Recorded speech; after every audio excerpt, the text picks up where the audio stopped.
नमस्कार विद्यार्थी मित्रांनो, स्कॉलरलीमध्ये तुमचं स्वागत। आज आपण पाहणार आहोत सर्वनाम आणि सर्वनामाचे प्रकार। सर्वप्रथम सर्वनाम कशाला म्हणायचं पाहूयात उदाहरण।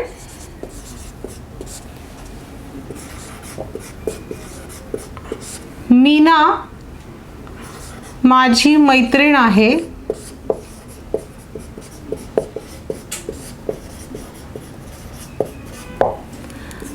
ती दररोज शाळेत जाते।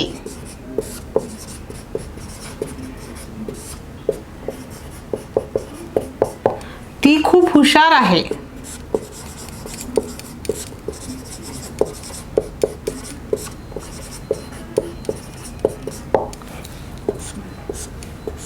विद्यार्थी मित्रांनो, पहिल्या वाक्यामध्ये मीना माझी मैत्रीण आहे, मीना हे नाम आहे।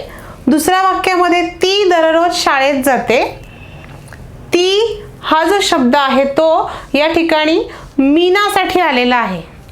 तिसऱ्या वाक्यामध्ये पुन्हा एकदा ती खूप हुशार आहे, तर या ठिकाणी सुद्धा हे जे ती आलेलं आहे ते या मीना शब्दासाठी आलेले आहे। याचा अर्थ मीना हा शब्द मी प्रत्येक वाक्यामध्ये पुन्हा पुन्हा घेण्याऐवजी फक्त पहिल्या वाक्यात घेतल्यानंतर दुसऱ्या आणि तिसऱ्या वाक्यामध्ये त्या शब्दाऐवजी मी ती हा शब्द घेतलाय। अशा पद्धतीनं नामाचा पुनरुच्चार किंवा नामाची पुनरुक्ती टाळण्यासाठी ज्या विकारी शब्दाचा आपण वाक्यात उपयोग करतो त्या विकारी शब्दालाच व्याकरणाच्या भाषेमध्ये सर्वनाम असे म्हणतात। अगदी सोप्या शब्दात सांगायचं झालं तर वाक्यात नामाऐवजी येणाऱ्या विकारी शब्दाला सर्वनाम असे म्हणतात। वाक्यात नामाऐवजी येणाऱ्या विकारी शब्दाला जो नामाचंच काम करतो, कर्त्याचंच काम करतो पण नामाऐवजी येतो आणि त्यामुळे काय होतं, नामाची पुनरावृत्ती आपल्याला टाळता येते। अशा विकारी शब्दाला आपण सर्वनाम असे म्हणतो। वाक्यात नामाची पुनरावृत्ती टाळण्यासाठी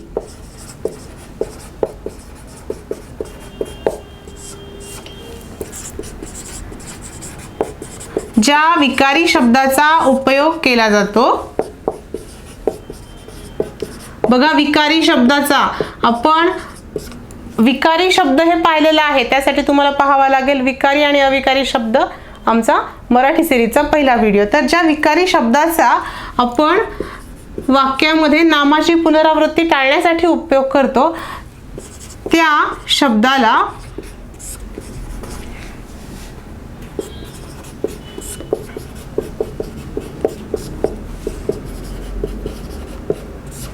सर्वनाम असे म्हणतात।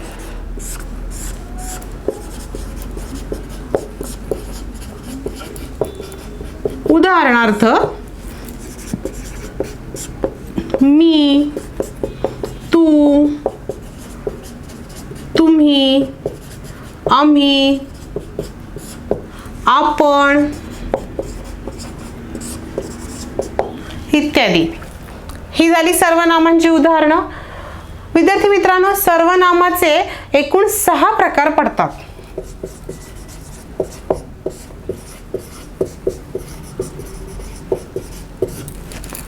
पहिला प्रकार आहे पुरुषवाचक सर्वनाम।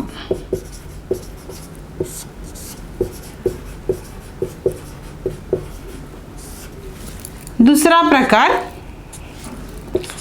दर्शक सर्वनाम।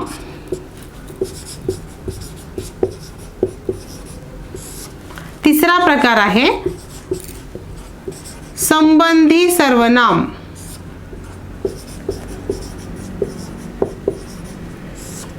चौथा प्रकार प्रश्नार्थक सर्वनाम।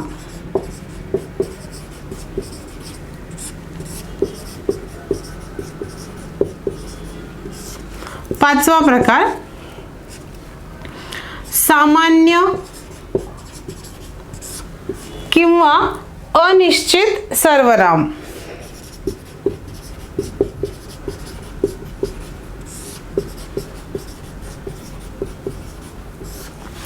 आणि 6वा शेवटचा प्रकार आहे आत्मवाचक सर्वनाम।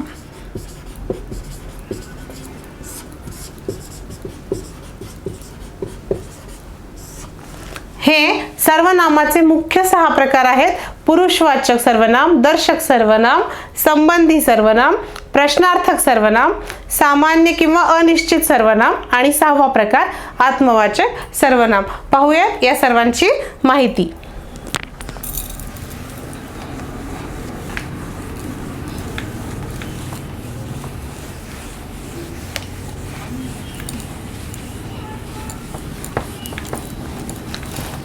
तर पहिला प्रकार पुरुषवाचक सर्वनाम.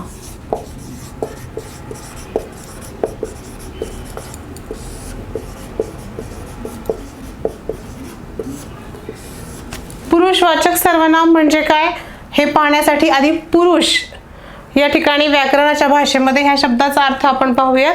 तर बोलणाऱ्याच्या किंवा लिहिणाऱ्याच्या मते बोलणारी व्यक्ती, ती व्यक्ती ज्या व्यक्तीशी बोलत आहे ती व्यक्ती आणि ह्या 2 व्यक्तींमध्ये ज्या तिसऱ्या व्यक्तीबद्दल संभाषण चालू आहे अशी ती तिसरी व्यक्ती, असे 3 भाग पडतात. बोलणारा, तो ज्याच्याशी बोलत आहे तो आणि ज्याच्या विषयी बोलत आहे तो, असे 3 मुख्य प्रकार पडतात ज्यांना व्याकरणामध्ये पुरुष असं संबोधलं जातं. आणि म्हणून असा हा पुरुषवाचक सर्वनाम जो प्रकार आहे याचे 3 पुन्हा उपप्रकार आहेत. पहा, त्यामध्ये पहिला जो आहे त्याला प्रथम पुरुषवाचक सर्वनाम असे म्हणतात.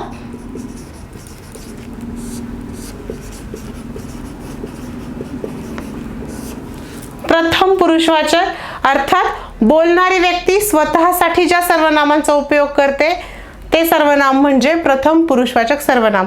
मी पुण्याला जाणार, यामध्ये मी हा शब्द जो आहे तो प्रथम पुरुषवाचक आहे. आपण सगळे अभ्यास करूया, यामध्ये आपण हा शब्द काय आहे प्रथम पुरुषवाचक. उदाहरण सांगतेय मी, आम्ही इत्यादी.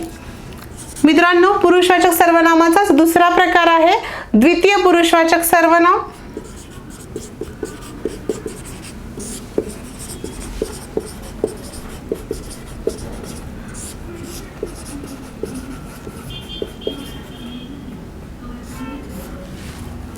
प्रथम पुरुषवाचक मध्ये बोलणारी व्यक्ती जे स्वतःसाठी वापरते ते सर्वनाम, तर द्वितीय पुरुषवाचक मध्ये ज्याच्याशी बोलायचं आहे किंवा ज्या व्यक्तीशी ती बोलत आहे त्यासाठी वापरलेलं सर्वनाम म्हणजे द्वितीय पुरुषवाचक सर्वनाम. उदाहरणार्थ, मी तुला मदत करणार नाही, यामध्ये तुला बोलणाऱ्यासाठी वापरलेलं सर्वनाम आहे. किंवा तुम्ही काय करत आहात, तू असे का वागतोस, तू, तुम्ही, तुला, हे सर्वनाम जी आहेत ती ज्याच्याशी आपण बोलत आहोत त्याला संबोधून वापरलेली आहेत, म्हणून ती येतात द्वितीय पुरुषवाचक मध्ये. उदाहरण सांगितलं, तू, तुम्ही, तुला इत्यादी. आणि तिसरा उपप्रकार पुरुषवाचक सर्वनामाचा तो आहे तृतीय पुरुषवाचक सर्वनाम, ज्यामध्ये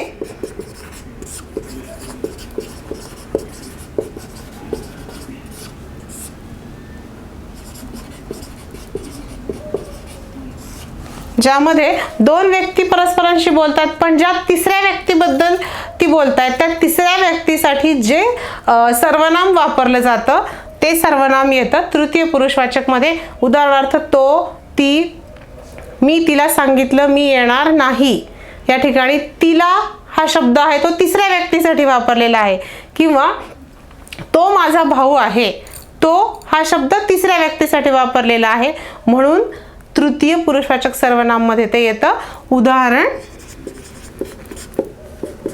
तो, ती, ते, त्यांचे, त्यांना इत्यादी. हे 3 झाले पुरुषवाचक सर्वनामाचे उपप्रकार. प्रथम पुरुषवाचक, द्वितीय पुरुषवाचक आणि तृतीय पुरुषवाचक. बोलणारी व्यक्ती स्वतः, ज्याच्याशी बोलायचं आहे ती दुसरी व्यक्ती म्हणून द्वितीय पुरुषवाचक, आणि ज्या तिसऱ्या व्यक्तीबद्दल बोलायचं आहे तो तृतीय पुरुषवाचक. हे 3 पुरुषवाचक सर्वनामाचे प्रकार. आपल्या या प्रकारांमध्ये दुसरा जो प्रकार आहे सर्वनामाचा तो आहे दर्शक सर्वनाम.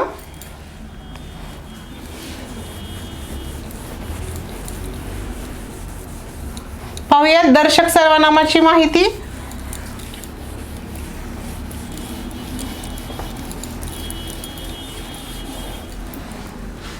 अगदी सोपी आहे. दर्शक. दर्शक या शब्दाचा अर्थ होतो दाखवणारा. दर्शक अर्थात दाखवणारा. दूरच्या कुठल्याही अंतरावरच्या किंवा आपल्यापासून दूरवर असणाऱ्या वस्तूचा उल्लेख करण्यासाठी आपण जे सर्वनाम वापरतो त्या सर्वनामांना आपण दर्शक सर्वनाम असे म्हणतो. दूरच्या वस्तूंचा उल्लेख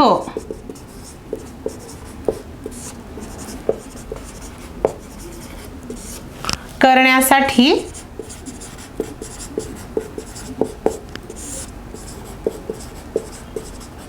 वापरले जाणारे सर्वनाम.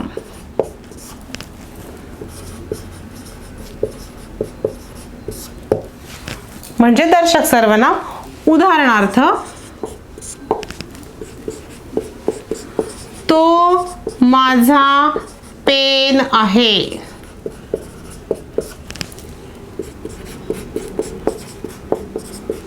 ती गाडी माझी आहे.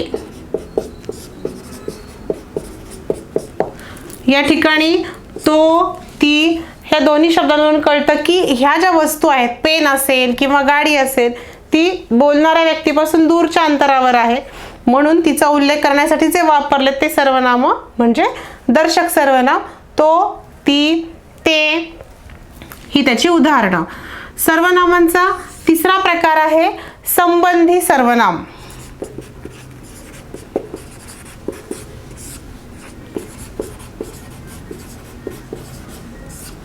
संबंधी सर्वनाम.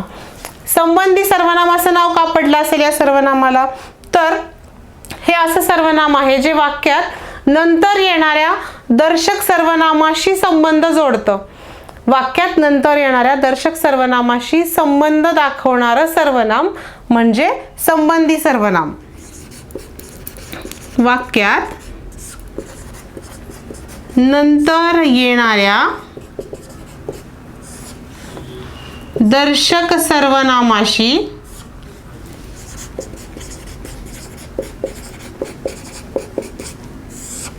संबंध सांगणारे सर्वनाम.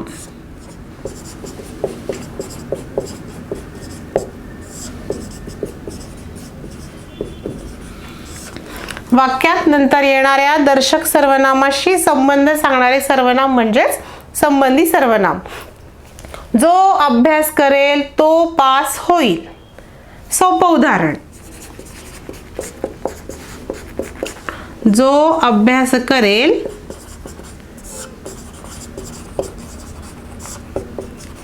तो पास होईल.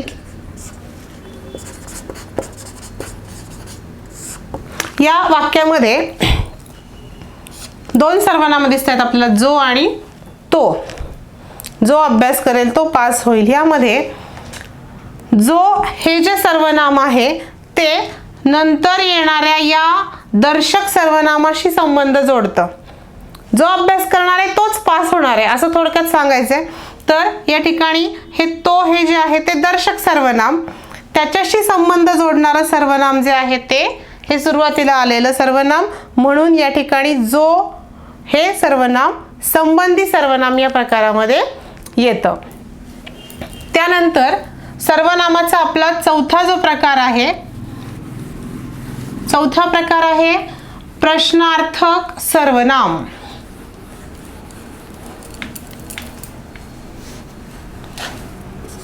चौथा प्रकार प्रश्नार्थक सर्वनाम.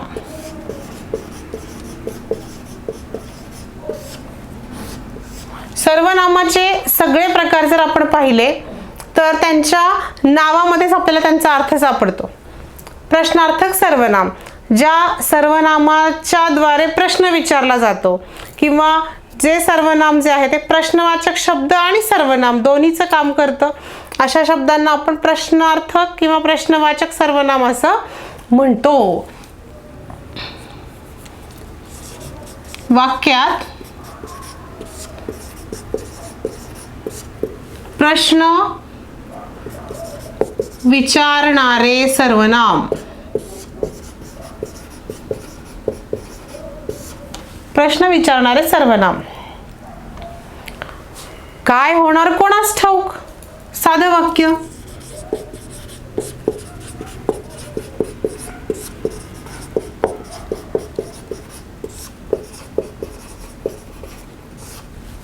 या ठिकाणी कोणास काय दोन्ही पण प्रश्नार्थक शब्द आहेत. प्रश्न विचारण्याचं काम करतात या ठिकाणी, म्हणून त्यांना आपण प्रश्नार्थक सर्वनाम असं म्हणतो. काय होणार कोणास ठाऊक. कोण येणार देव जाणे.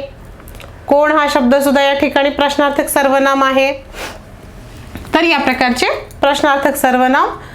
सर्वनामाचा पुढचा जो प्रकार आहे सामान्य किंवा अनिश्चित सर्वनाम.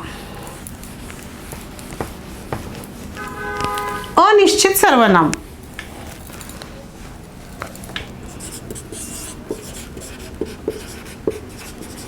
सामान्य किंवा अनिश्चित सर्वनाम.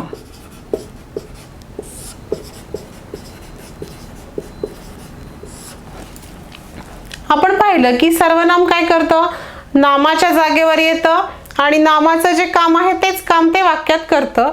नामाऐवजी येणाऱ्या शब्दाला आपण सर्वनाम असं म्हणतो.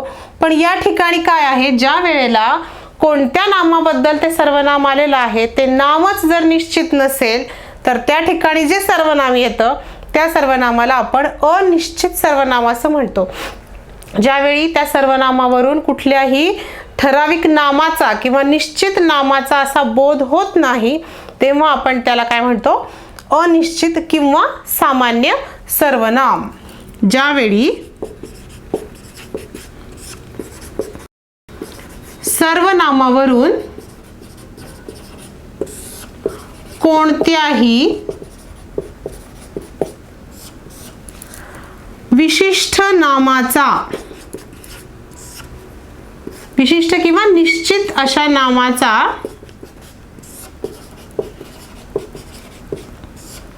बोध होत नाही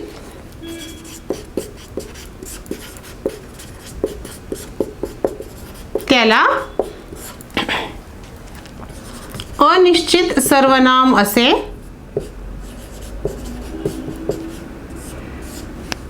म्हणतात.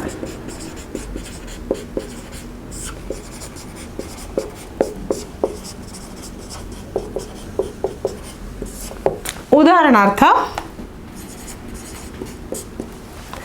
कोणी कोणास हसू नये. कोणी कोणास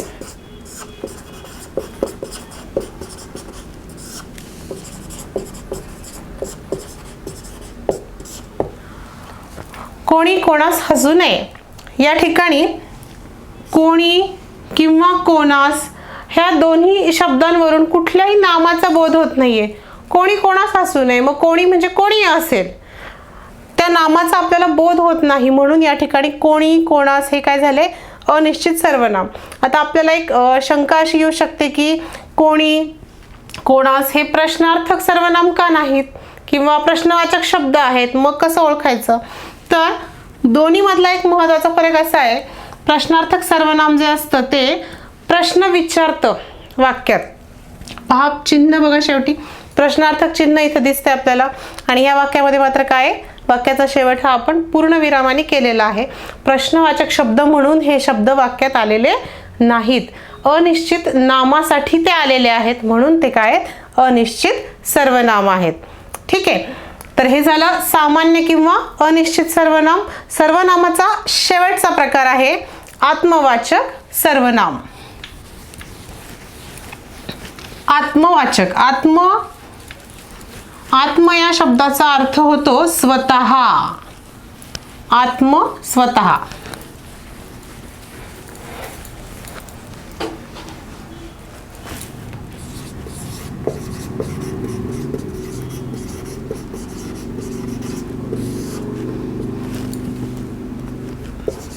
आत्मवाचक सर्वनाम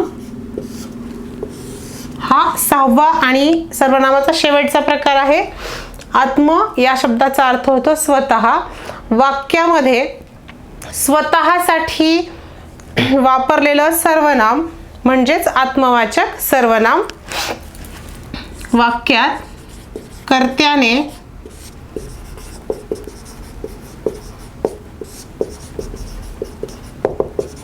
स्वतःसाठी वापरलेले सर्वनाम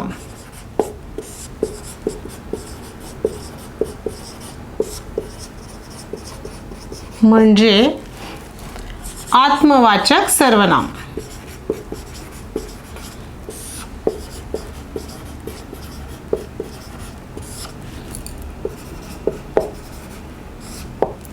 सर्वनाम होय. उदाहरण, मी स्वतः त्या ठिकाणी हजर होते. बघा वाक्य, मी स्वतः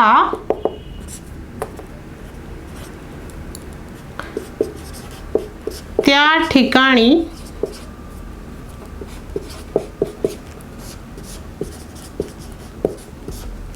हजर होते.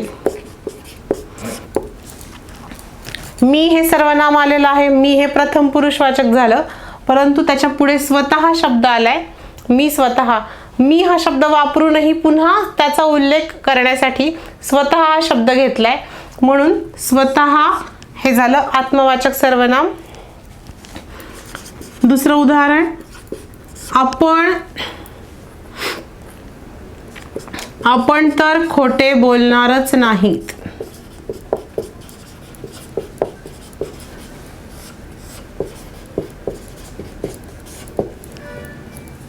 आपण तर खोटे बोलणारच नाही.